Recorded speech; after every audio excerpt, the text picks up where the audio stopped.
caros telespectadores da TV Sol e ouvintes da Sol FM. É com muito prazer que hoje eu dou as boas-vindas a você que está aí do outro lado, nos ouvindo.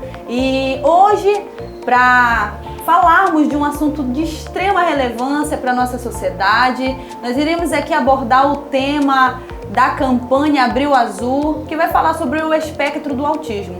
E hoje estou aqui recebendo o Thiago Silva, ele que é psicólogo, bacharel em psicologia, especialista em neuropsicologia com abordagem na terapia cognitiva comportamental. Formado pela Universidade da Amazônia, ele atende na clínica híbrida Recomeçar. Quero apresentar para vocês o nosso psicólogo Thiago. Tudo bem, Thiago? Tudo bem, Kézia, prazer. Obrigado, seja bem-vindo à nossa sessão, ao nosso programa, né? Mais uma edição do nosso programa Solcast. Eu quero te dar boas-vindas e que você fique bem à vontade nessa tarde, nessa manhã, o horário que você estiver vendo aí, na TV Sol ou na rádio, ou se você está vendo nas nossas redes sociais. Obrigado, eu agradeço o convite, Kézia, pela oportunidade de estar aqui transmitindo conhecimento científico, né? Quando eu falo de conhecimento científico, é realmente um conhecimento que vai ajudar outras pessoas que muitas das vezes não têm acesso. Então, a oportunidade de estar aqui compartilhando e sendo uma pessoa que vai multiplicar isso é uma honra. Muito obrigado. Muito obrigada, Thiago. Então, sem mais delongas, vamos começar as perguntas aqui, né? A qual o Thiago vai nos ajudar respondendo cada uma delas. E eu não posso começar diferente, né? Eu gostaria de te perguntar sobre o autismo, o que é. Eu queria que você falasse um pouco da campanha, né? Por que azul? Por que escolheram o mês de abril, né? Para conscientizar a população a respeito do autismo. Eu queria que você trouxesse essa fala para a gente. Muito bem, então vamos começar então de uma forma bem objetiva, falando a respeito do que seria o autismo, né? Na verdade a gente chama de transtorno do espectro autista, né? A pessoa que está dentro do espectro, a gente está englobando todos os níveis de suporte, né? Todas as pessoas que apresentam o quadro sintomatológico do autismo. E aí, para a gente começar já a responder aquela questão do porquê dessa campanha do Novembro Azul e principalmente da cor azul, né? Abril Azul. Abril Azul, né? Então, tipo assim, as cores, né, é um aspecto que desperta a nós estímulos sensoriais. Então, uma vez que a gente enquadra dentro do transtorno do espectro autista um comprometimento no processamento sensorial, o azul, ele tem um poder e desperta, na verdade, isso na criança que está dentro do espectro, essa sensação de calma, essa sensação de que eu preciso manter ali as minhas estimulações um pouquinho menos intensas, então tranquiliza de modo geral, né? Então a azul é nesse sentido, tá? Eu coloco nesse sentido o aspecto sensorial em relação à pessoa que está dentro do espectro. Por isso a gente coloca o azul como a cor predominante, assim de modo específico, tá bom? Legal.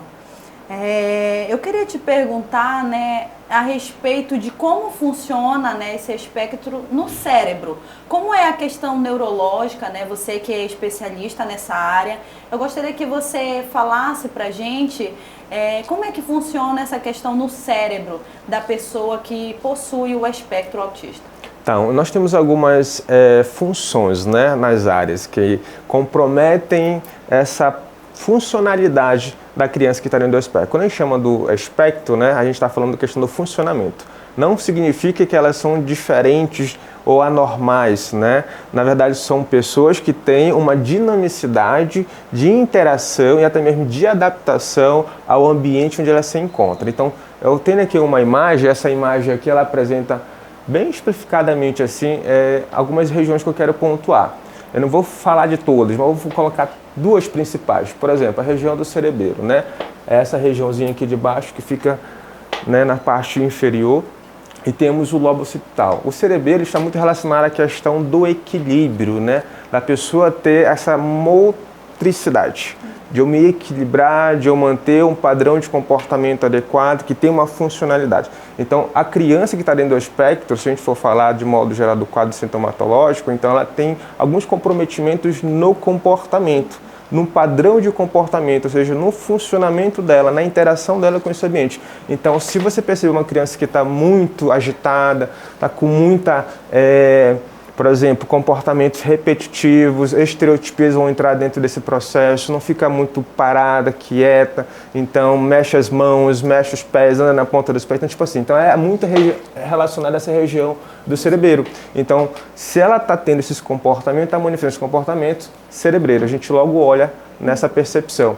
A questão do lobo occipital é uma outra região que também está, não vou dizer comprometida no sentido de que falha, né? Na verdade é uma limitação, né? Nas conexões cerebrais, ou seja, neurônios.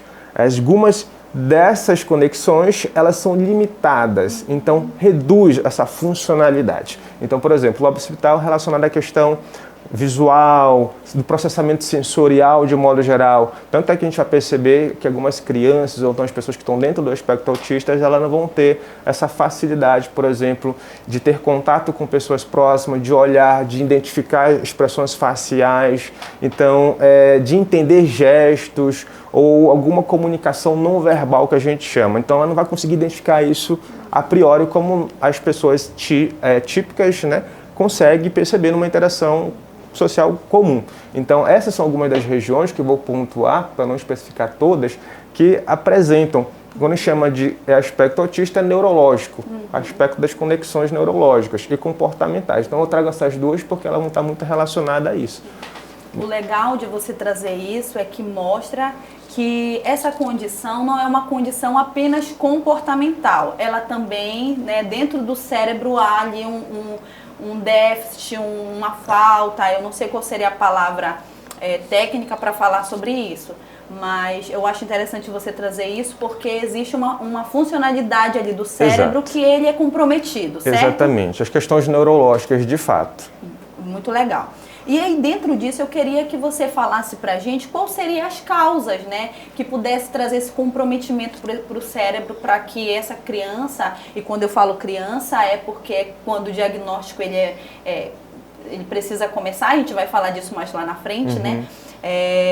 Mas eu gostaria de saber qual seria a causa, né, que impactou esse indivíduo para que ele pudesse ter esse diagnóstico. Nós temos, a gente na verdade identifica assim como multifatorial, né? A gente, quando fala de causa, a gente fala dos fatores que vão proporcionar, no caso do autismo, né, a pessoa realmente manifestar esse quadro. Então, por exemplo, nós temos a questão hereditária. Existe, claro, estudos mostram muitas outras evidências multifatoriais, mas uma grande evidência que os estudos mostram é a questão genética, aonde está relacionada a hereditariedade. Por exemplo, se uma pessoa na família tem alguém que tem algum transtorno, né, então alguma síndrome relacionada, não necessariamente do autismo, né, do espectro autismo, mas X frágil, Rett, Asperger, então tipo assim, as pessoas que têm no núcleo familiar algum parente, alguma pessoa conhecida do vínculo consanguíneo, aí sim ela tem uma possibilidade de herdar esses genes. Né? Do contrário, nós temos também a questão genética, a hereditariedade de uma pessoa para outra, pai e mãe, né, para o filho, e a hereditariedade das pessoas familiares, terceiros, até mesmo os avós que compõem aquele núcleo familiar.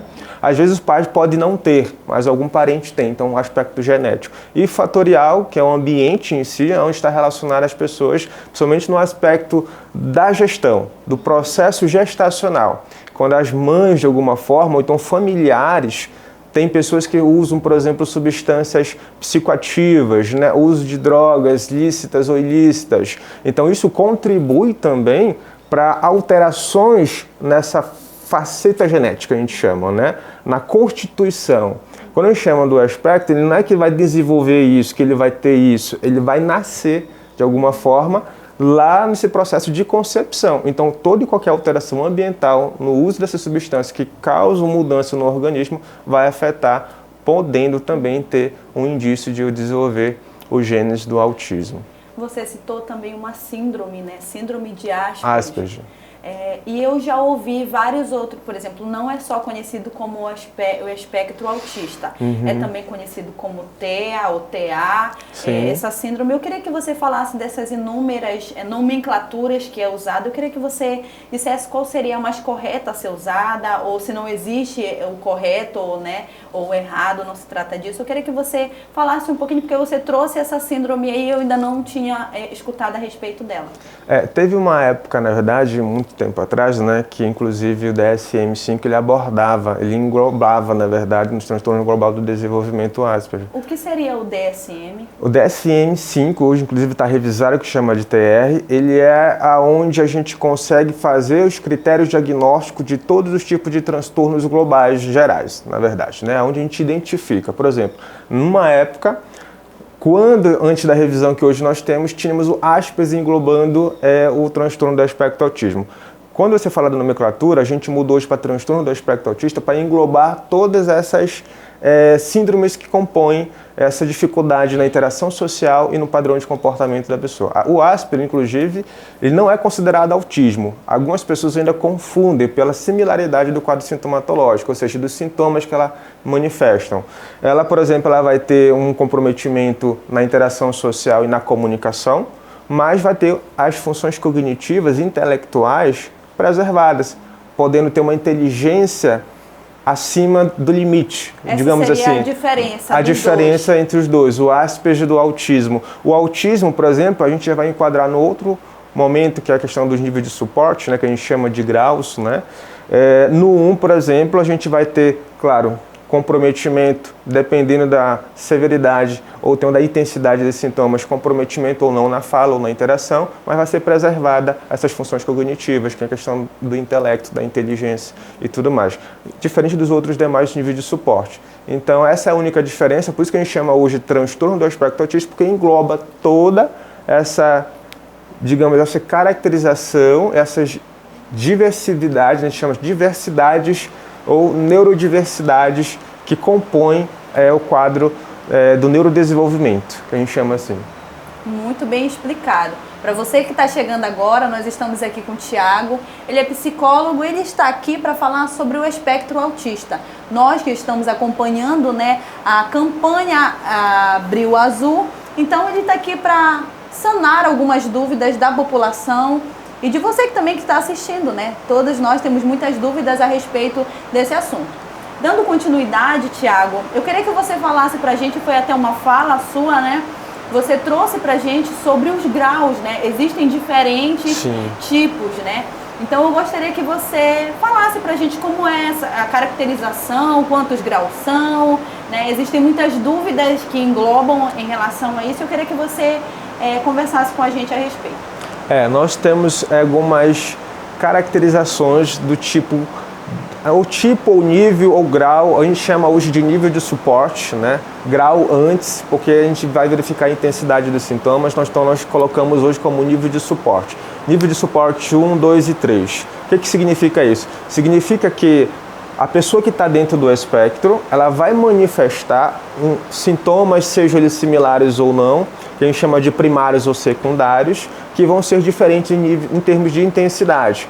Umas muito mais ocorrentes, muito mais frequentes ou tão severos que a gente chama. No nível 1 de suporte, as pessoas que estão dentro do espectro nível de suporte, elas vão ter o mesmo quadro sintomatológico, ou seja, em certo momento vão precisar de auxílio no que se refere à interação, à comunicação, né? Ou até mesmo na forma de comportamento mesmo, seguir rotinas e tudo mais, em um momento limitado, mas com um trabalho que vai ajudando essas pessoas, essas crianças de modo especial, moldar esses comportamentos, vão sendo reduzidos ao longo do tempo. Por isso que é importante, quando identifica os sinais, fazer logo um tratamento ou intervenção precoce, que a gente chama, que é a possibilidade dessa pessoa ter uma autonomia, uma independência a longo prazo. Nível de suporte 1 é um desses, ou seja, é mais leve que é chamado, né? Não é tão intenso, não é tão amplificado, exacerbado esses sintomas. No nível 2, ele já é meio que na média, já é mais moderado. Então, ou seja, ele vai apresentar em certo nível algum comprometimento na interação, na comunicação, no comportamento, né? Até mesmo na questão funções cognitivas, de obter a possibilidade de ter um conhecimento ou não, de absorver algo ou não, de aprender algo ou não, mas ela vai ter um suporte até mínimo, digamos assim, no momento que ela perceber que ela consegue o tratamento adequado, ela vai ter uma certa também independência e autonomia, mas ainda com algum tipo de suporte mas que não vai permanecer assim, ó. Não, ela não vai conseguir ter independência. Ela vai ter independência. Nível de suporte 2. Ela trabalha isso agora para depois ela ter essa autonomia, mas em algum momento, em alguma circunstância ou algo específico da vida dela, ela vai ter esse auxílio de pessoas ou terceiro. No nível de suporte 3, tipo assim, é assistência total, integral. A pessoa tem um quadro exacerbado e intenso e ela vai precisar de auxílio de uma rede de apoio de terceiros para estar ajudando nas atividades mais básicas do dia a dia, que a gente chama de atividade de vida diária. Então, nem que seja para conversar, para vestir, para comer, então ela vai precisar desse auxílio integral, constante, para a vida toda, nível de suporte 3. Então essa é a diferença entre os níveis, né, que a gente chama dos graus, são apenas 3, que vai intensificando assim, as caracterizações de cada uma delas.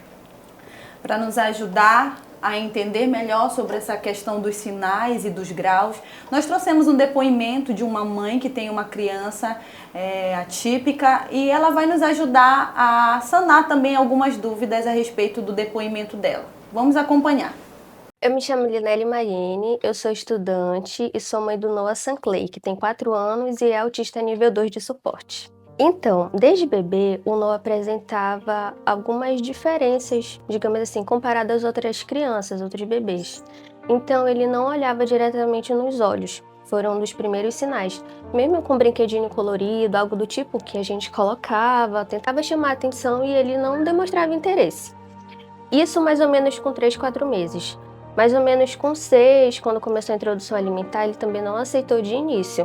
E daí, então, desde então, né, a questão da seletividade. Só que eu achava que era porque ele só mamava. Então, né, sempre colocava algumas coisas na frente, não queria dar a entender que fosse o autismo. Com um ano e meio mais ou menos, ele começou a brincar com o carrinho de forma diferente. Ele virava o carrinho, no caso, né, ficava deitadinho no chão, na cama, e ficava observando as rodas, o volante por horas. Isso diferente das outras crianças que brincavam normal. E nisso, com o tempo, começou a vir os movimentos repetitivos. Então, quando ele escutava frases, sons, ele passava horas imitando a mesma coisa, o mesmo jeitinho. E aí, com o tempo, antes de 2 anos mais ou menos, nós observamos que ele começou a falar cores em inglês, números em inglês. Isso sem a gente ensinar diretamente. A gente ficava contente? Ficava, mas também ficava abismado pelo fato dele não falar uma coisa que a gente esperava, no caso, que era papai, mamãe, mamá. Já falava outras coisas. E aí foi que com 2 anos, no aniversário dele, na festinha, ele teve a crise, que foi um choro diferente, de um chorinho de fome, um chorinho de sono. E aí, imediatamente no dia seguinte, nós já demos início à busca, a tentar saber o que estava acontecendo. Aí a gente juntou, desde lá de bebê, foi pegando as coisas. E aí foi que a gente percebeu que naquele momento da crise foi o acúmulo sensorial de muitas coisas, né? Questão de barulho, e até hoje ele não suporta aniversário. Não gosta de festa, não faz questão também de ir. Quando ele vai, ele pede logo para ir embora. Quando o Noah nasceu, para mim foi algo que me trouxe sentido para as coisas. E com o autismo fez com que eu percebesse o amor maior que eu tinha por ele. Eu amava. Só que com o autismo a gente busca coisas a mais para tentar buscar soluções, coisas que a gente não faz ideia, porque eu sou mãe de primeira viagem. Então muitas coisas eu não sabia. E aí eu tentar buscar, tentar encontrar, tentar solucionar com a ajuda de outras pessoas profissionais. Graças a Deus eu sempre fui muito acolhida desde quando a gente deu a notícia, né, do Noah sendo autista e tudo mais. Então ninguém nunca virou as costas pra gente. Nossa família sempre nos recebeu muito bem e sempre recebeu o Noah muito bem. Então mesmo a gente não tendo profundo conhecimento do autismo, mas a gente se sente muito acolhido. O apoio da família é muito importante. Sim, muito importante. Um diagnóstico não é o fim do mundo, não é um ponto final, é uma vírgula. Então você para, você respira. Eu sei que é difícil, porque logo no começo para mim foi muito impactante, porque eu não tinha conhecimento. Então eu me senti muito perdida, eu não sabia nem por onde que eu ia começar. Só tinha um diagnóstico em mão e não sabia dali para frente o que ia acontecer. Então o conselho que eu posso dar é que você não desanime, porque tem muitos momentos que a gente vai se desanimar sim, né? Que vai pensar, poxa, meu filho não vai ter tratamento, não vai ter todo o suporte que ele precisa. Então é que você tenha uma certa paciência, porque tudo é de acordo, tudo é com o tempo. Não é fácil, né? Olha, desde a primeira consulta, desde o primeiro diagnóstico até hoje, não está sendo fácil. A gente ainda enfrenta muitas dificuldades. Estamos tentando ter a terapia com ele no Nateia. Então, todo é um processo, porque a demanda é muito grande. São muitas crianças e eles atendem pessoas de todos os locais daqui de perto. Então, que tenham paciência, que tudo vai dar certo. Eu sei que parece ser um bicho de 7 cabeças, né? A pessoa fica perdida, não sabe por onde vem, por onde vai. Mas tenham paciência, que tudo vai dar certo. Depois desse depoimento, eu gostaria que o Thiago falasse um pouquinho pra gente, né? Sobre essa questão que ela trouxe também da família, né? É muito delicado quando uma família, por exemplo... A Linelli traz uma fala de que ela é mãe de primeira viagem.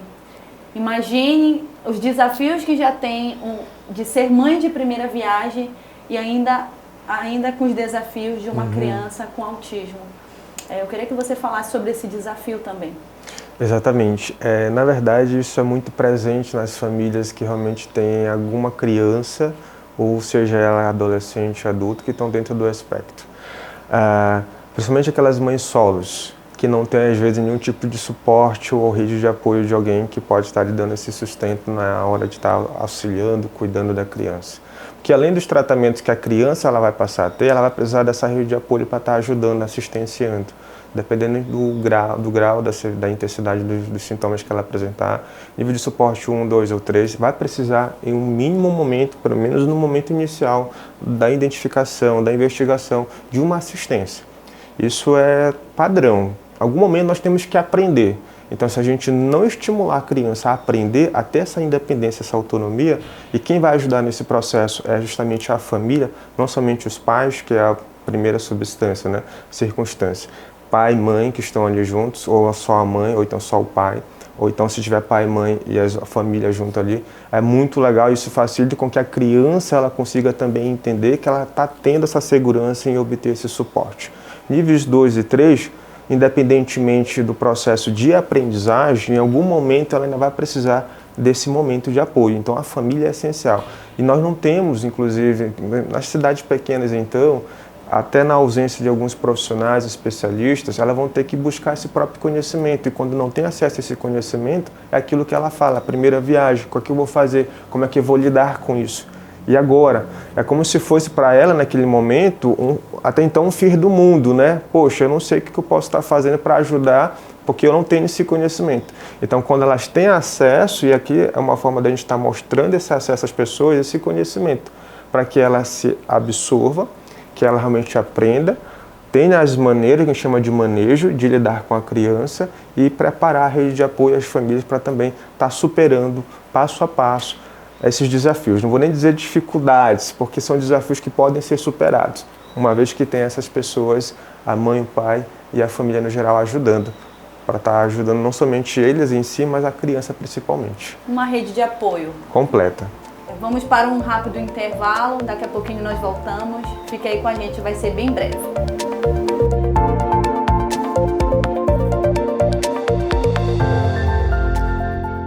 A Sol Provedor tem orgulho de ser de São João de Pirabas. Aqui você encontra a melhor experiência em navegação na internet. Nossos colaboradores são daqui mesmo e estão altamente preparados para atender você. Conheça nossos planos e assine hoje mesmo. Sol Provedor de Internet, a sua melhor conexão. Nesta cidade onde cada sorriso conta uma história, onde a comunidade é a nossa inspiração, nasceu a Sol, provedor de internet. Aqui, cada rua tem uma memória, cada rosto uma conexão. Na Sol, somos mais do que uma empresa, somos uma família.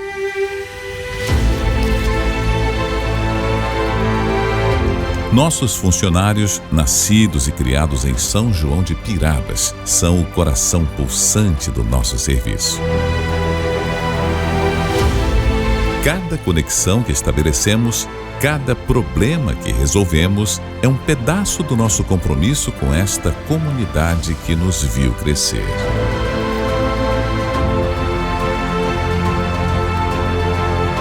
Sol, provedor de internet. Nossa cidade, nossa rede, nossa paixão.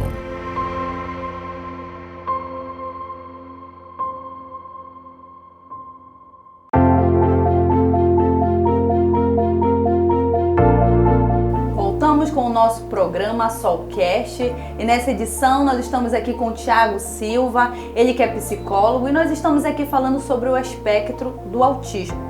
E dando continuidade aqui, eu vou voltar com as minhas perguntas. E agora, Thiago, eu quero te perguntar como é que se confirma o diagnóstico de autismo? Então, nós temos alguns procedimentos que a gente precisa usar para favorecer a investigação, para que a gente venha ter, de fato, uma confirmação definitiva do diagnóstico, né? Então, vai depender do profissional, prioritariamente, mas vamos pegar lá a primeira infância, né? A criança que está manifestando alguns sinais, a gente não vai falar de sintomas assim, mas os sinais que mostram que ela pode ter alguma suspeita em relação ao autismo. Então, vamos pegar lá, por exemplo, o neuropediatra, ele vai utilizar os seus protocolos de avaliação, no que envolve esses primeiros sinais que ela está manifestando. Sempre a gente, quando suspeita de algo, a gente já logo vá para um especialista, eu sempre vamos falar assim, tá? De modo geral. Para fazer o diagnóstico tem que ser um profissional da medicina, independente da especialidade dele, mas ele tem que ser especialista relacionado ao transtorno do espectro autista, para facilitar ainda mais essa compreensão dos sinais. A criança que não consegue, por exemplo, ter esse contato visual no início, quando nasce, tanto é que o primeiro sinal é esse, ou na hora de fazer a amamentação, né, muito inquieta excessivamente, a criança nos primeiros momentos que nasce. Se a gente não manifestar esse primeiro contato, até mesmo o visual, aí a gente suspeita que pode ter aí algum quadro no sentido do espectro autista. Então, o neuropediatra ele vai fazer essa avaliação do diagnóstico. Para quem quer começar a fazer investigação, o neuropsicólogo, o próprio psicólogo também, para quem já está numa fase um pouquinho a mais, né, da primeira infância de 1 aos 6 anos, 7 anos de idade, dos 7 aos 12, para quem está manifestando esses sinais de comprometimento. Tá? Então, o diagnóstico, a gente vai ter o auxílio dos exames, vamos pegar o encefalograma, por exemplo, que ele vai ajudar nesse processo neurológico. O que seria isso? O encefalograma ele ajuda na identificação das conexões cerebrais, neurônios, por exemplo, né? Quando a gente fala do espectro autista, ou então transtorno do neurodesenvolvimento, porque o autismo é isso, ele é um transtorno do neurodesenvolvimento. Quando a gente chama de neuro, ou seja, aspecto neurológico, desenvolvimento comportamental. Então, tem que ter uma ligação neurológica que vai manifestar-se através do comportamento. Então, esses exames, como por exemplo o encefalograma, ele identifica quais são as áreas do cérebro onde está tendo esse comprometimento na conexão de informações de um neurônio com o outro. Né? Por exemplo, em relação ao fato de eu poder olhar para você, ou então de eu poder me mexer na sua direção, ir na tua direção, enfim. Tudo isso são conexões neuronais, neurônios, os neurônios que facilitam essa comunicação, esse processo de adaptação nosso enquanto ser humano, organismo, no ambiente. Né? Então, o encefalograma ajuda nessa identificação, onde está comprometendo e que área está comprometendo esses sinais dos neurônios ali, dessa conexão entre os neurônios que é em relação a alguma função específica do seu corpo. E aí, feito esse diagnóstico, né, através do auxílio, não é fazer o diagnóstico, mas ter um processo que norteia o diagnóstico. Né? E aí você vai com o profissional e vai fazer a avaliação clínica. Hoje continua sendo a avaliação clínica o único modo da gente, de fato, entender que a criança está apresentando o quadro do espectro autismo. O que é a avaliação clínica? É eu olhar para a criança de modo específico e identificar as alterações que ela está apresentando no seu comportamento.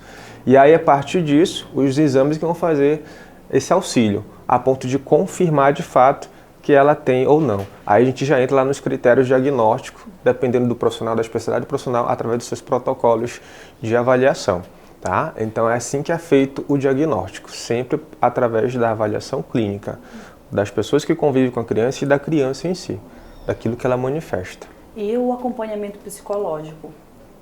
O acompanhamento psicológico, ele entra como um norteador também do processo de investigação. Por exemplo, psicólogo, neuropsicólogo, terapeuta ocupacional, fonoaudiólogo, né? Vamos entender lá o quadro sintomatológico. Comprometimento na comunicação e na interação social.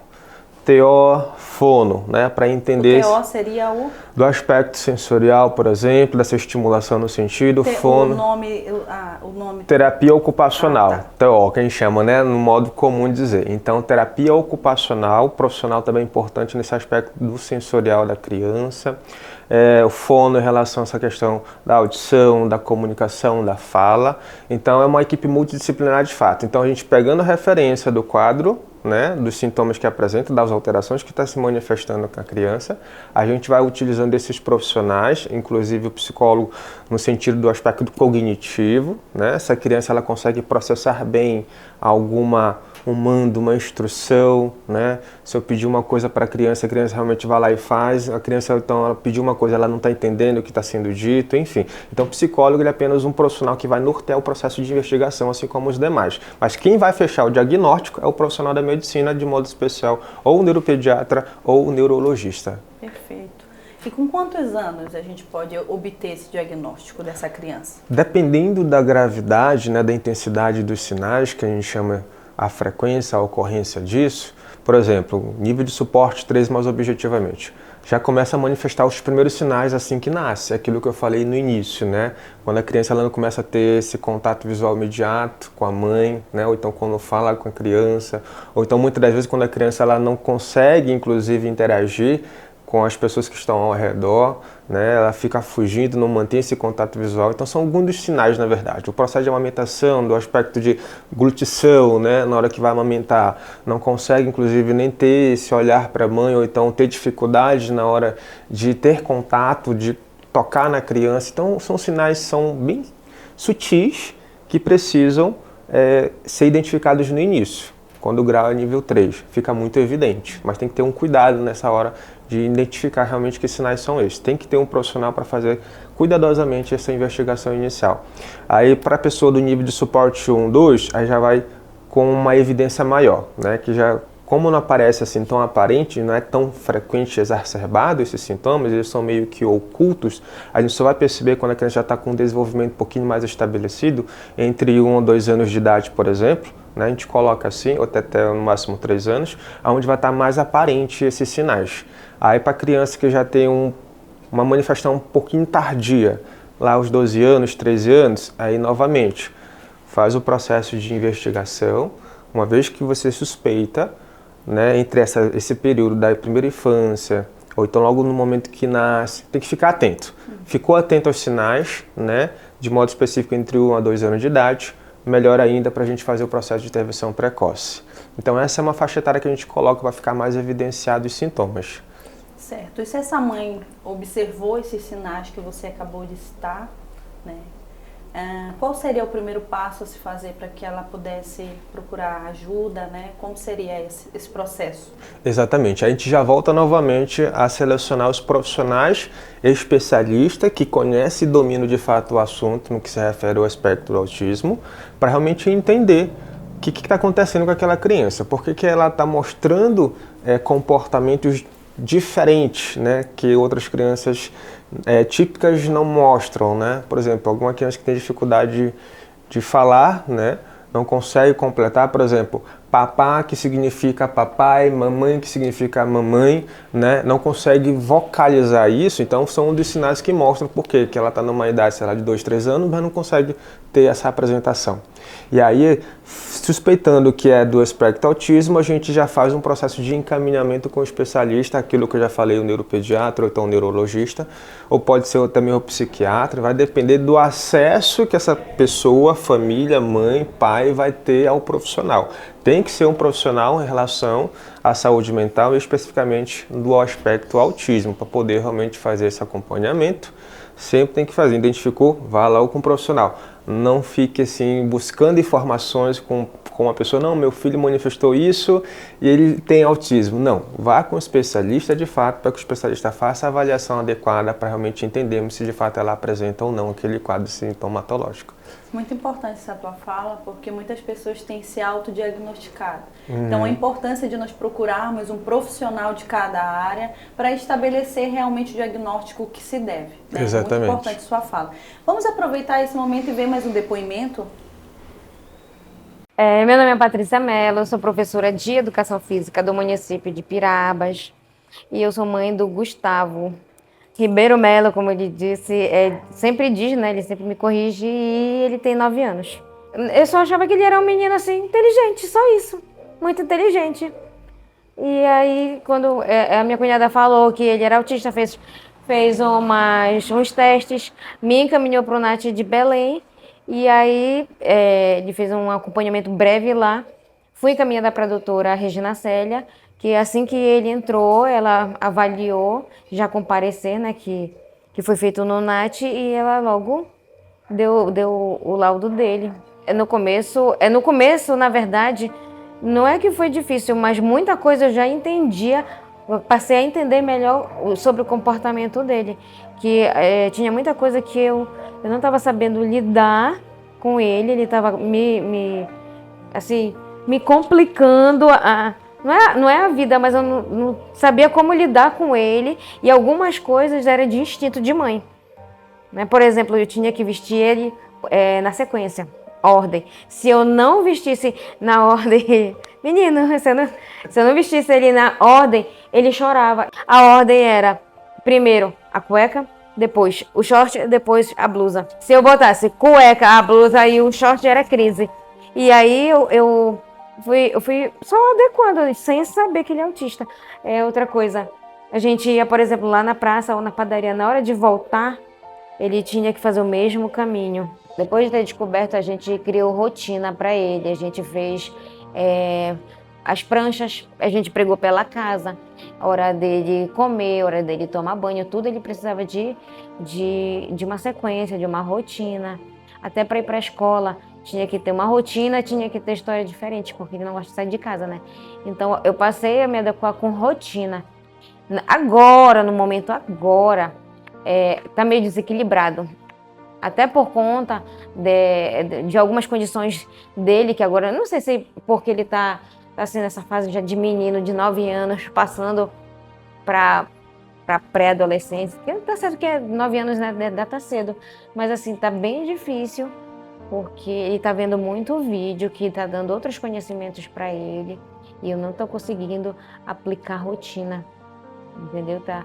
Eu tô percebendo que eu tô precisando de alguns especialistas.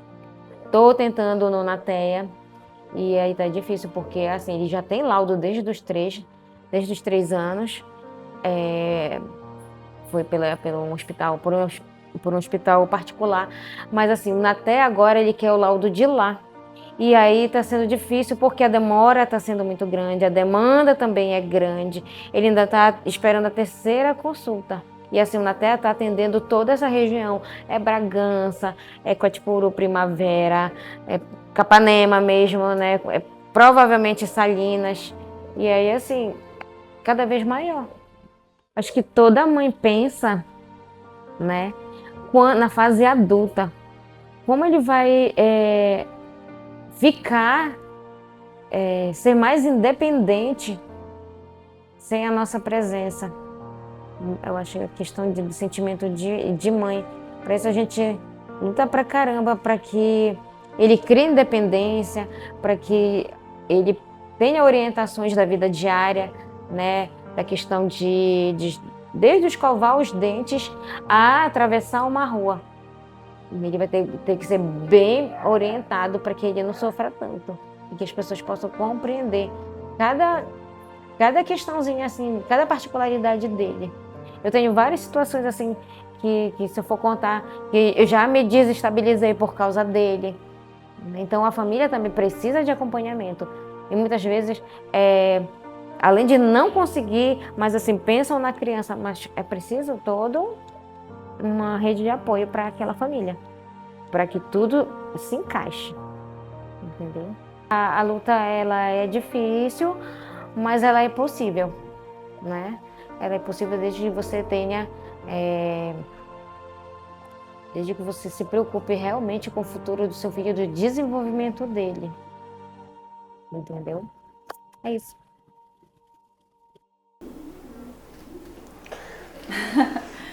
É emocionante esses depoimentos, né? E aproveitando essas falas dela, eu gostaria de te perguntar se o autismo tem cura. Quando a gente fala de que tem cura, é quando a gente associa que vai ter fim, né? No caso, quando a gente fala de transtorno do espectro autista, nós estamos especificando, mas quando a gente utiliza o termo transtorno, nós estamos aí colocando um aspecto neurológico, temos que entender isso de modo bem simples. Então, o transtorno está associado ao aspecto neurológico do funcionamento cerebral.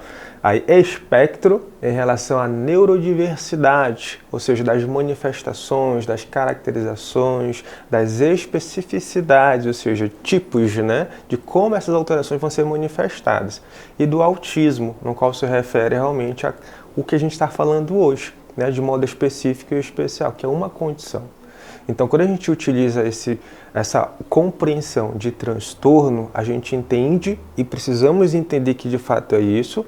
Não vamos fechar os olhos, porque vai ser, não, ele vai ficar bem, ele vai voltar a ser uma pessoa assim, assim, assim. Não, é transtorno, ou seja, ele vai ter uma alteração que vai ajudar com o tratamento a ter uma autonomia, uma adaptação, uma aprendizagem contínua, constante para o resto da vida.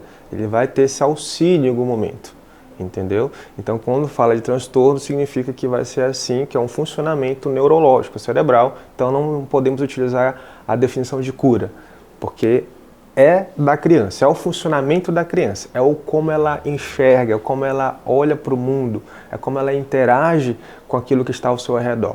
Então, não é uma doença, é apenas uma diferença daquilo que as pessoas colocam, né, como normal ou atípico. Até nem utilizo, nem gosto desse termo normal, porque todos somos iguais, só diferente nesse sentido. Foge da normalidade. Exatamente, só diferente nesse sentido da funcionalidade da criança, da pessoa.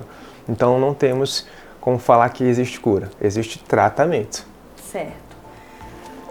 Nós estamos aqui encerrando mais um bloco do nosso programa. Daqui a pouquinho nós voltamos. Fique aí conosco.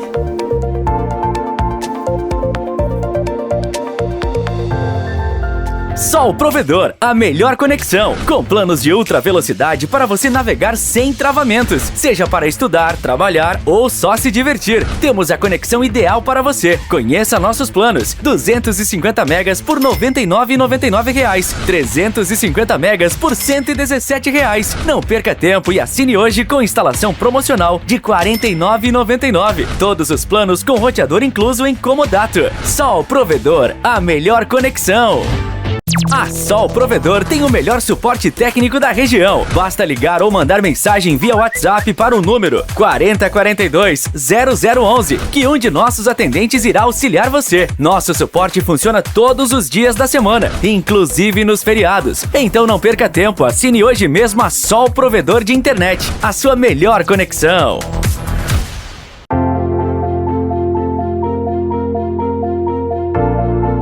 Você que ligou agora a sua TV ou seu rádio, nós estamos aqui em mais um programa e hoje nós estamos falando sobre o espectro do autismo. Nós estamos aqui com o Thiago, psicólogo, que ele está conversando com a gente a respeito. Nós já nos recompomos, né, do vídeo que passou agora há pouco e aproveitando ainda o vídeo que nós assistimos, eu gostaria de conversar um pouquinho mais sobre algumas falas, né, que a pessoa que trouxe esse depoimento nos trouxe uma fala sobre a falta de apoio e de uma rede para ela também, uma rede de apoio para ela também.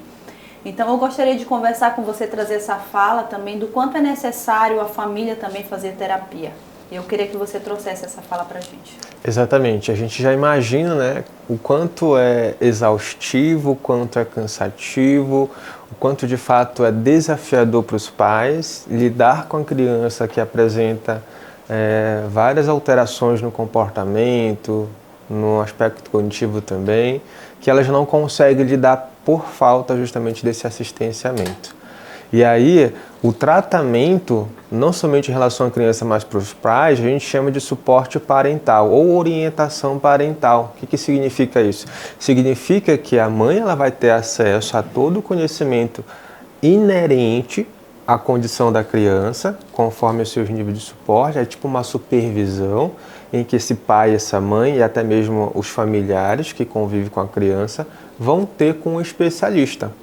Quem podemos colocar nesse sentido? Os analistas do comportamento, podendo ser de modo especial os psicólogos, por exemplo, que trabalham especificamente nesse segmento do transtorno do espectro autista.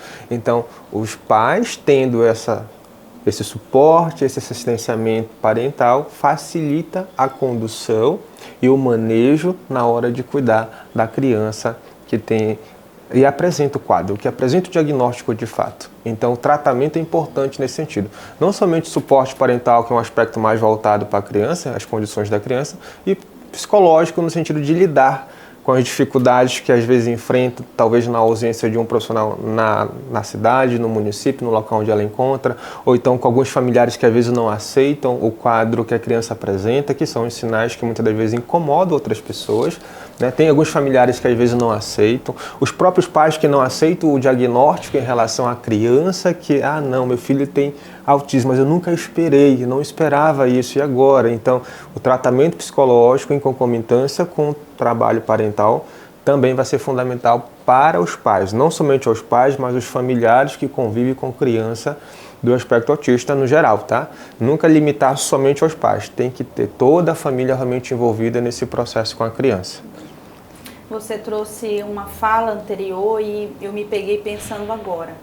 Você falou que um dos sinais, né, que pode fazer com que essa criança nasça com espectro autista é hereditário. Uhum. E eu me peguei pensando aqui que também muitos pais, ou tios, ou a rede de apoio ali que está ligado em questão sanguínea, poderia também ter o autismo, né, se é algo hereditário. Então, há probabilidade estatística de que também alguém da família também já tenha o autismo, tem o espectro. E eu me peguei pensando a importância dessa pessoa fazer a terapia justamente para que ela se organize, né? Porque pensando em relação a tudo que você trouxe, vamos dizer que essa pessoa, na sua fase da infância, né? Porque nós estamos falando aqui apenas de crianças, né, que tem o espectro. Mas e esse adulto também, que não recebeu nenhum acompanhamento, né? Até porque a gente escuta falar sobre o autismo agora de uns anos para cá, né? Existe essa sensibilidade, essa conscientização, inclusive a campanha, né, que está sendo feita é para que a informação chegue mais rápido e a outros lugares, a uma velocidade maior sobre essa questão. Mas antigamente não se falava sobre isso, né? Há até uma fala social que antes não existia essas doenças, mas muito pelo contrário, ela existia, mas quem sofria, no caso, era a criança pela falta de informação. Então, esse adulto hoje, ele tem alguns problemas, e quando eu trago essa palavra problema, eu trago ela para um lugar muito sensibilizado, né? Porque foi aquela pessoa que quando estava na sua fase infantil, sofreu bullying na escola, porque tinha algum problema ali na alfabetização, né? Tinha dislexia, tinha algum problema de aprendizagem. E os colegas, né, por não entenderem, ou até mesmo os profissionais da área, os professores, não tinham acesso a essa informação e acabavam de certa forma excluindo, né? Não sabendo lidar com essa criança. E hoje se tornou um adulto, talvez ali um pouco perdido, e talvez até seja um pai de uma criança também com autismo. E aí traz tanto para a criança, porque a gente tem falado muito da criança, mas e esse adulto que também tem autismo, e às vezes é até um autismo leve pelo fato de não ter a informação, essa pessoa se reinventou, né, conforme o tempo, né, e conseguiu sobreviver nessas montanhas de dificuldades, né. Então, quando eu trago essa pergunta sobre a família precisar de terapia, eu também trago esse pensamento de que você disse que seria algo hereditário. Então, eu queria que você desenvolvesse um pouquinho mais em relação à importância dessa família fazer terapia. Sim, sim. Na verdade, quando o aspecto é hereditário, a gente fala em relação da informação genética que é passada sobre a condição do pai, né, ou então da mãe, vai depender do histórico genético de cada um deles no seu núcleo familiar, que vai passar para uma criança, né? Então a gente fala de hereditariedade nesse sentido. O aspecto genético é que compõe os familiares, né, que são em relação aos núcleos daquele pai, daquela mãe. Os pais podem não ter, mas os irmãos ou então os tios e avós podem ter a ponto de ter uma criança. Aí começam as dúvidas. Já começa por aí, na verdade. A tua pergunta é até interessante por causa disso. Poxa, mas eu não tenho, até mesmo ninguém na minha família tem, mas como é que é o do pai, enfim, das pessoas? Tem que fazer o processo de investigação completo. Então, o tratamento psicológico, ele vem nesse sentido, né? Da gente começar a lidar com essas pequenas barreiras, são pequenas barreiras mesmo, mas que parece que são tão grandes, uma vez que elas percebem que o diagnóstico não é esse, pode não ser esse. Só que a criança está apresentando a condição. E não tem outro jeito, não posso negar a condição, eu preciso realmente lidar com a situação. E aí o tratamento psicológico vem nesse processo de elaboração dos pais, né, conceitualização da situação que ele está enfrentando em relação ao filho, ao diagnóstico do filho. E não somente esses pais, mas os familiares também. Então é nesse sentido, a importância do tratamento psicológico. Mas se a gente for falar também em relação ao adulto, né, a pessoa que tem o aspecto que é o adulto, né, nós vamos começar lá no início. Quando a gente identifica os primeiros sinais, vamos fazer o acompanhamento com o especialista, aquilo que eu falei, o neuropediatra ou o neurologista. Após isso, né, identificado, feito o processo diagnóstico, legal, vamos fazer o tratamento em relação a essa criança. E não somente a criança, mas também ao adulto. Hoje nós temos, já tinha, né, que é a análise do comportamento aplicada, tá? E temos também, com o avanço da ciência, a análise do comportamento aplicada ao autismo, pela incidência que teve, inclusive pela grande manifestação desse conhecimento de uma forma muito mais notável e palpável para as pessoas, que hoje conseguem ter não somente o mínimo, mas uma noção do que realmente deve ser. Então, o tratamento ABA, em relação não somente às crianças, mas também aos adultos que estão no espectro, é fundamental e é essencial para a gente começar a lidar com essas alterações, com essas manifestações que às vezes são imperceptíveis no início, mas depois que começa a se tornar exacerbada à medida que se desenvolve, é a maneira de você começar a lidar com aquilo e ter de fato a sua independência. O que seria o ABA? O ABA ele seria justamente, é uma sigla inglesa na verdade que a gente utiliza, Análise Aplicada do Comportamento, tá? E aí no caso a gente usa ABA pela nomenclatura inglesa que é. Algumas pessoas, alguns autores utilizam ACA normalmente. Então, a ABA é uma terapia comportamental. Quando eu falo aplicado ao comportamento, significa que eu vou trabalhar de fato no comportamento. Lembra lá da questão do neurodesenvolvimento? Neurodesenvolvimento, aspecto neurológico e desenvolvimento do aspecto comportamental. Então, o transtorno do aspecto autista, ele é comportamental, porque começa no aspecto neurológico. Tudo começa ali. Então, eu trabalhando os comportamentos, que a gente chama indesejados, eu consigo fazer com que essa criança ela venha realmente manter o controle desses sintomas. Não tem outra expressão, da intensidade, da exacerbação. Eu tenho um nível de intensidade maior, então com tratamento ABA, terapia comportamental, eu consigo reduzir. É basicamente isso que funciona, mas tem que ser de forma contínua. Porque como é um quadro persistente, eu preciso manter essa manipulação, essa moldagem daquilo que eu preciso estar fazendo para melhor ter uma qualidade de vida. É nesse sentido. A gente já falou muitas coisas interessantes aqui, mas eu queria trazer um outro aspecto muito interessante que me veio à mente agora. Eu queria que você falasse das limitações que a pessoa com espectro autista ela pode carregar, né, em relação à vida, né? Quando chegar na fase adulta, por exemplo, essa criança, quais seriam as suas limitações? Tá, então se a gente for falar de níveis de intensidade, vamos pegar o quadro mesmo dos graus, que a gente chama, que são os níveis de suporte. No nível de suporte 1, a criança que, por mais que seja diagnosticada, sei lá, tardiamente, né, demora para os sinais se manifestarem, ela vai ter algumas limitações no sentido da comunicação, da interação. Algumas dependendo, uma vez que não tem esse diagnóstico já certo, vai só descobrir muitas das vezes quando tem até 40, 30 anos, por exemplo, né? Ela já vem com essa limitação porque não houve um tratamento. Então as pessoas, pela falta às vezes do conhecimento, acabam não tendo essa percepção. Quando passa a ter o diagnóstico e iniciado o tratamento, ela consegue reduzir essas limitações. Nível de suporte 1, ela passa a ter uma independência. Pode constituir família, pode, né, casar, pode ter um trabalho e assim por diante. Agora, nível de suporte 2 e nível de suporte 3, as limitações ainda vão continuar persistentes ao longo da vida, que poderá, em certa medida, prejudicar a performance dela, não somente no dia a dia, em alguma tarefa, alguma atividade, como no desenvolver das atividades laborais, que seria um trabalho específico. Por exemplo, a criança não consegue ter o controle motor, né, as estereotipias. Na verdade, o nível de suporte ele já começa a ter umas estereotipias um pouquinho mais persistentes. O que seria isso? As estereotipias são, às vezes, comportamentos repetitivos ou padrões de comportamento que a criança adota. Por exemplo, a criança que tem aquela mania de ficar mexendo as mãos constantemente, fazendo assim, por exemplo, balançando a cabeça, ou então girando, né? Ou então andar na ponta dos pés. São alguns dos padrões de comportamento repetitivos que a gente chama e enquadra como estereotipias pela frequência, entendeu? Então, algumas crianças do nível de suporte 2, uma vez que não feito o tratamento adequadamente, né, a gente já viu nos relatos aí, algumas mães não têm acesso a esse tratamento.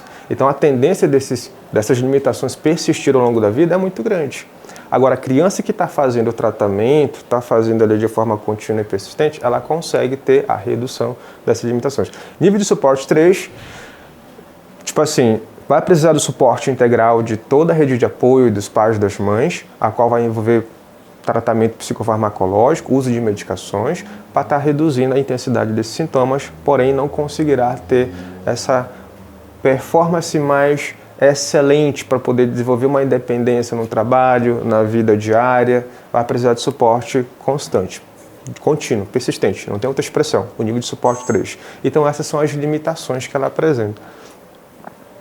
Quando você traz essa palavra a respeito de suporte, você fala sobre uma pessoa dependente vai precisar de outras pessoas? O nível de suporte é aquilo que chama suporte, assistência, assistenciamento, auxílio. Vamos pegar nessa visão. Então, nível de suporte 1, 2 e 3, por exemplo, modo simples, nível de suporte 1, significa que a criança ou a pessoa que está dentro do espectro, ela requer uma assistência mínima. Porém, ela vai conseguir ter sua independência, sua autonomia. Nível de suporte 2 significa que a pessoa que está dentro do espectro, ela requer uma assistência média, né? Ou seja, significa que ela vai ter, em certa medida, um nível de dependência aí para fazer alguma atividade específica. Seja, por exemplo, para sair de casa, tá? Para ir na padaria, no comércio, ou até mesmo para se comunicar, ela vai precisar, em certa medida, desse suporte médio, que é esse auxílio, vamos pensar assim. Agora, nível de suporte 3 significa que a pessoa realmente ela vai ter esse auxílio, essa dependência integral, total. Ela requer uma assistência máxima. Então, ela vai ser para a vida toda, de terceiras pessoas, nesse sentido. Perfeito. Vamos ver mais um vídeo agora nesse momento? Meu nome é Leonan Vinícius, eu sou encanador, funcionário público da prefeitura, né? E eu sou o pai do Lorenzo, tem 6 anos e é autista nível 2. Como homem, né, a gente sempre é o último a saber e a identificar também. No primeiro momento, a minha esposa já tinha notado, né, e ela conversou com a mãe dela. E a primeira conversa que eu tive mesmo sobre a situação do Lorenzo foi com a minha mãe, ela que me chamou para conversar e perguntar sobre se eu estava notando algumas peculiaridades deles, e ela já relacionava ao autismo, né? E depois dessa conversa com a minha mãe, conversei com a Luana e a gente trocou informações sobre isso, né? E definimos, pode ser, ele não tem hábitos que ele tem que não é normal de uma criança para 2 anos.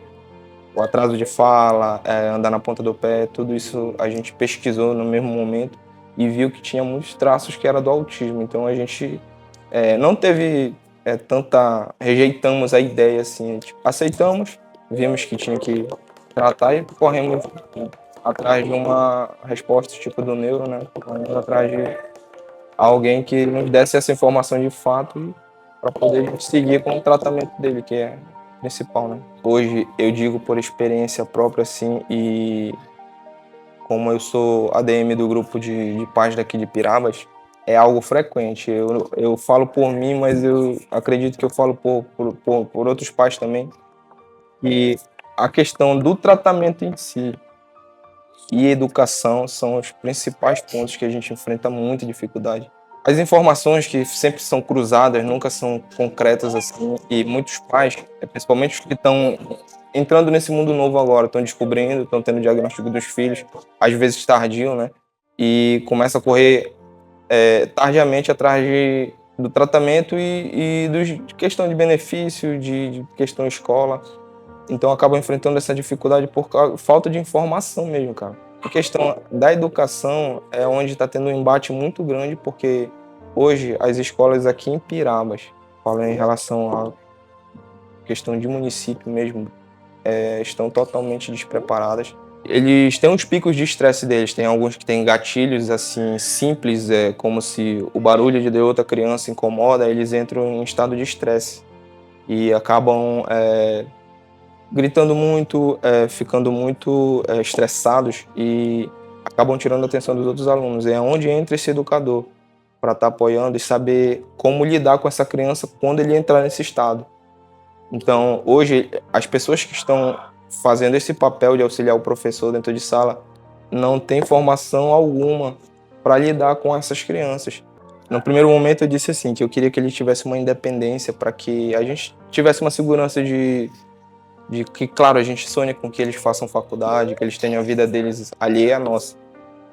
Não eles mudassem para se adaptar ao mundo de hoje, mas que o mundo de hoje se adaptasse para entender que eles são dessa forma, que eles vão levar o resto da vida deles dessa forma, vão evoluir, mas eles não vão mudar o que eles são, porque não é uma doença, então não tem cura. E o tratamento deles vai durar pro resto da vida. Então, aos pais que ainda negam a condição do filho, tem que começar a ter uma conversa com a esposa, com os familiares. E a família em si tem que abraçar tudo, porque o apoio da família é essencial nesse momento. E como eu disse, é um tratamento que vai durar pro resto da vida. Falar em relação aos pais que fazem parte do grupo dos pais de São João de Pirabas. Fiquem à vontade para escolher outros pais que queiram participar, tá? Aquele paizinho e mãe que ainda não tem um diagnóstico fechado do filho, cara, precisa mais de apoio ainda, porque a dificuldade é grande, cara. É grande.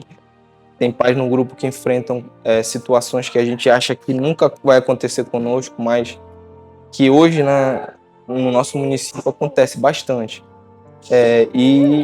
E aos pais que não fazem parte do grupo, nossas mãos estão estendidas para vocês, tá? Vocês não estão sozinhos e é algo que, depois que você conhece o autismo na íntegra, você vai ver que é algo maravilhoso.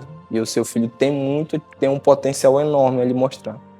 Então não desista do seu filho, porque ele é um anjo que Deus colocou na sua vida.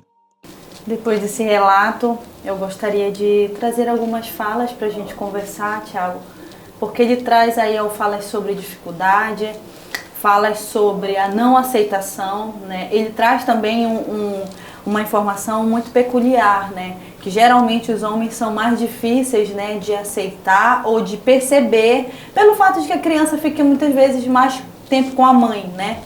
Então eu queria que você trouxesse uma fala até de profissional da área para ajudar, né, essa família, tanto com a questão de procurar, né, a ajuda necessária, quanto a questão da aceitação também, né? O Léo, a pessoa que está dando esse relato, traz uma fala linda no final, né? Seu filho é um anjo e não desista dele, né? Às vezes você olha a dificuldade, você olha para aquela dificuldade e será que eu vou dar conta disso, né? Eu queria que você trouxesse uma fala a respeito disso, de como ajudar, né, essa pessoa a lidar com isso de maneira mais leve. Eu acho interessante o relato da pessoa que está no vídeo, quando fala que quando você conhece o autismo de forma integral, você de alguma forma vai se encantar com esse mundo. Quando a gente fala realmente sobre o autismo, a gente fala sobre um outro olhar sobre o mundo. Não é uma forma igual a minha, igual a sua, ou de qualquer outra pessoa que a gente coloca como típica. Temos que entender que as crianças que estão dentro do espectro, elas são atípicas. Ela tem uma forma totalmente diferente de se adaptar a esse ambiente, àquilo que está ao seu redor. Então, os pais, quando eles entendem e buscam realmente o caminho adequado para dar o suporte necessário para essa criança se autodesenvolver, realmente é encantador quando a gente tem os resultados, né? As dificuldades existem? Existem. A gente sabe que realmente não é fácil, uma vez, quando se trata de alguém que você quer tanto bem e às vezes não sabe o que precisa fazer ou vai fazer para dar esse bem para aquela pessoa que você ama. É de você, nasceu de você, né? Então as dificuldades vão existir muito mais nesse sentido da elaboração sobre a questão que eles estão tendo que lidar. Então, quando você busca o conhecimento, quando você busca os profissionais adequados, especializados para lidar com a criança, facilita muito mais esse enfrentamento dos desafios. A fala contra o profissional. Busque auxílio, busque a ajuda do profissional. Temos profissionais, se você tem acesso, aproveite. É nesse sentido, não tem outra maneira melhor se não buscar ajuda técnica. Muito bom. A gente percebe também aqui para dentro do nosso município, são poucos profissionais para a área, até de se compreender, né, às vezes até o desespero, né, pela ausência de tantos profissionais. Mas eu queria que você também falasse para a gente, já finalizando aqui a nossa entrevista, né, dos direitos, né, que os pais que são pais de crianças atípicas têm em relação ao espectro do autismo. De modo geral, nós temos alguns respaldos, né, no sentido jurídico daquilo que compete à pessoa que está dentro do espectro em relação à sociedade de modo geral. Quais são esses direitos, né, e os benefícios de alguma forma que essa criança ou adulto tem, né? A gente tem algumas leis dentro da nossa legislação que corroboram para isso, né? Vou pegar uma bem interessante, que é aquela do Raymond Mion. É uma lei que existe, né, que facilita com que a criança ela tenha uma identificação da condição dela, por exemplo, de modo específico. A partir dessa identificação, nós vamos entender que aquela criança ela faz parte de um espectro do autismo, a ter direitos, por exemplo, a ter descontos em passagens aéreas, até mesmo em relação à isenção dos impostos de renda, né, impostos sobre os veículos, quando a pessoa quer comprar um veículo, né, IPTU, IPVA. Então, tipo assim, são alguns dos direitos que a criança tem acesso, ou adulto, né, que está dentro do espectro, em relação à sociedade. Vaga no estacionamento, ela também tem esse espaço. Por exemplo, se ela quer ir viajar e precisa do acompanhante, o acompanhante também vai ter direito a essa viagem de uma forma gratuita. Então, tudo a partir do processo dessa identificação da criança. Então, aquilo que a gente vai voltar para a pessoa que está no espectro ter direito, de fato, a essas condições que a sociedade, que a legislação, o Estado ampara, ela precisa ter esse diagnóstico fechado, conclusivo, definitivo, pelo médico, né? Sendo neuropediatra ou neurologista. Os outros profissionais que fazem o diagnóstico, eles ajudam no processo de investigação diagnóstica.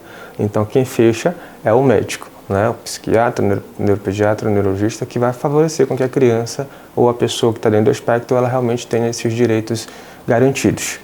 Perfeito. Tiago, para finalizar aqui a nossa entrevista, eu gostaria que você deixasse uma fala, né, para que essa família seja amparada, né, para que essa família leve essa frase de efeito, né, para finalizar a nossa entrevista em relação a essa campanha.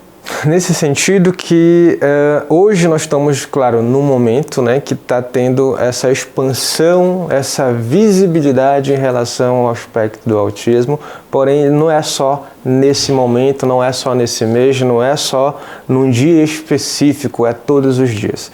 Então eu, enquanto profissional, inclusive quando eu comecei a fazer minha atuação profissional, foi com um público no qual se referia ao aspecto do autismo. Todo o meu processo de conhecimento partiu lá do princípio, do início da minha carreira, e hoje tendo a oportunidade de estar transmitindo isso e estar falando sobre isso, é uma honra muito grande de poder proporcionar esse conhecimento para as outras pessoas e entenderem que a condição, né, que hoje a gente lida, que a gente tem que realmente enfrentar, não somente em relação aos pais, mas as pessoas que a gente conhece ao nosso redor, que tem pessoas que estão dentro do espectro, realmente entender que todos os dias é dias da gente olhar para essa criança que está dentro do espectro, olhar para ela de uma forma que a gente possa estar dando todo o suporte e assistência necessária, que ela entenda que ela vai ter todo esse auxílio da nossa parte, não somente os julgamentos, as críticas ou aquilo que as outras pessoas que não entendem, não compreendem, não vão poder oferecer. Mas se nós entendermos e adotarmos isso para a gente, não somente eu enquanto profissional, mas você enquanto uma pessoa que está com uma pessoa que convive com outra que está dentro do espectro, pode proporcionar. Nós, fazendo essa união, a gente consegue poder fazer com que a criança se desenvolva da melhor forma possível e tenha qualidade de vida através somente desse amparo. Quero agradecer a você que ficou com a gente até agora. Nós nos despedimos de mais um programa, mas eu te encontro semana que vem. Quero agradecer a presença do Thiago, que trouxe informações riquíssimas a respeito do autismo. Quero agradecer a todo mundo que ficou até agora com a gente. Até breve!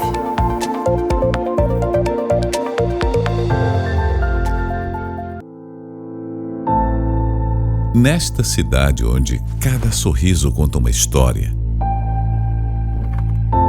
onde a comunidade é a nossa inspiração,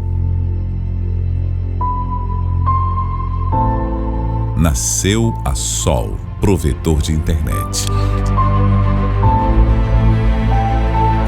Aqui, cada rua tem uma memória. Cada rosto, uma conexão.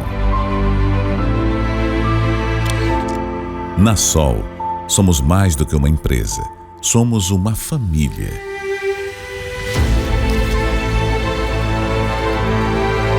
Nossos funcionários, nascidos e criados em São João de Pirabas, são o coração pulsante do nosso serviço.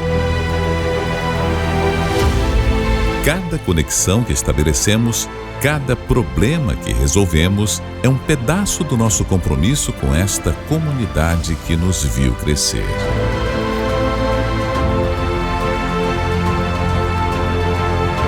Sol, provedor de internet.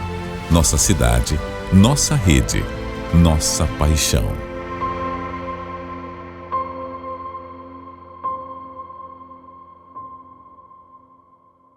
A Sol Provedor tem orgulho de ser de São João de Pirabas. Aqui você encontra a melhor experiência em navegação na internet. Nossos colaboradores são daqui mesmo e estão altamente preparados para atender você. Conheça nossos planos e assine hoje mesmo. Sol Provedor de internet, a sua melhor conexão.